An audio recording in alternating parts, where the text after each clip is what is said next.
Hey Antonio, I saw that Aiden went through an on-field workout before the game yesterday. Do you feel like he's in line to be able to get back out there against Jacksonville, and or has maybe Desmond earned a chance to get another start?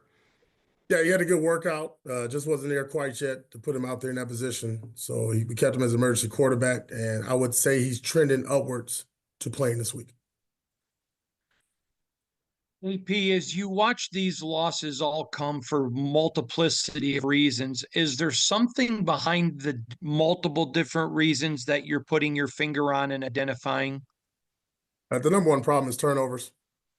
Number two would be execution in situational football, third down and in red zone on both sides of the ball, and then penalties. Those are things that's kind of been an outlier throughout. But that's not to say that that's been the case in each and every game. There's been moments where we've had really good moments on third down and in red zone. Go back a couple weeks against Kansas City, we held them 1-5. Last night, third down, we did a really good job versus Atlanta. But then there's other opportunities where again, we have a opportunity, we get a turnover or a play and we got the ball midfield, and we're not taking advantage of those opportunities that we could offensively to put points on the board. EP, in your discussions of Mark Davis, have you gotten a sense of where he stands as far as your status goes? Me and Mark Davis talk often, and the conversation's been the same as they always are.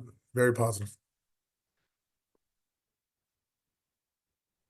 Antonio, I know reporters, we can't know the nuances and what's behind play calls, but the shotgun handoffs in the end zone, are those a little dangerous, you think, or what was your thoughts on those calls last night?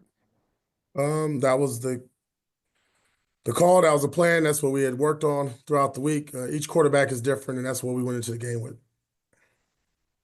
Coach, do you, by looking at the film, were you able to identify what was going on with the special teams, why the Falcons had so much success getting to block the kicks? Yeah, it was miscommunication between our personal protector, our guards, and the center. Antonio, just going back to the positive, conversations with Mark Davis. Do you feel like you'll be back next year? Do you feel like you've made that case for yourself? I'm under contract.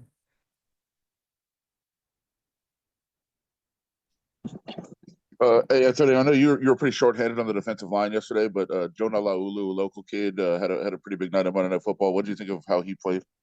I think he's been improving each and every week. Really excited about just watching his growth, his development throughout the season. I think Robbie Leonard and those guys did an outstanding job of just kind of building him up slowly, not throwing him out there to the wolves right away. And each and every week he's kind of shown up. I thought last night, I know he had the sack, but there's been moments, just not last night, the last couple of weeks where he's been around a quarterback being disruptive.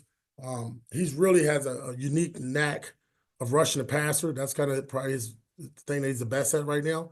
But he's done a really good job at run game. We actually use him as like a big defensive end because we were obviously light last night at the end. Antonio, what did you see from the D line as a whole without Max last night? How did they respond, and what did you see from all the guys up front? Yeah, I thought they were relentless. I thought, played with good technique, good fundamentals, set an edge, really difficult task, with that offensive line, that running back, because he can hit you at every angle. But I thought for the most part, guys were getting off blocks. And then I thought the pass rush, we wanted to be disruptive, not just with sacks, but the pressures, being around the quarterback, making him uncomfortable. I thought you saw that last night as well. It took a bit for the wide receivers to get involved yesterday. What changed in the fourth quarter that was able to help them produce? And what did you see early on in the game that was holding them back? I think just the way the game flow went. Obviously, early on, we wanted to establish the run. So you saw a lot of that stuff. You saw some quarterback, some RPO stuff, things of that nature, quarterback movement. And as the game flow on, just getting familiar to what they were doing defensively, how they were handling block and Brock Bowers and Jacoby. AP, specifically about Glaze, JPJ, and Meredith, your three young offensive linemen. Can you discuss what you continue to see from them as maturation? Yeah, improvement. I mean, there's always ups and downs, and each week there's always corrections. But I just think guys are getting familiar. Each and every week they're getting different schemes, different concepts, games, stunts. I see the communication and continuity amongst them three really picking up, though. They're comfortable. They played a lot of football now. They've started 10-plus games. They're almost getting there to that end of that rookie year. I know it's getting, it's kind of wearing on them a little bit, but I think they're doing a good job of taking care of their bodies and just constantly improving and grinding. Coach, has there been an update on Sincere McCormick? I know he went out on an injury yesterday. No different than from last night.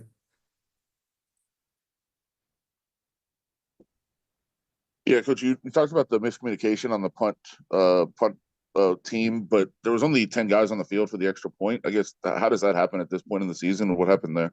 Didn't happen.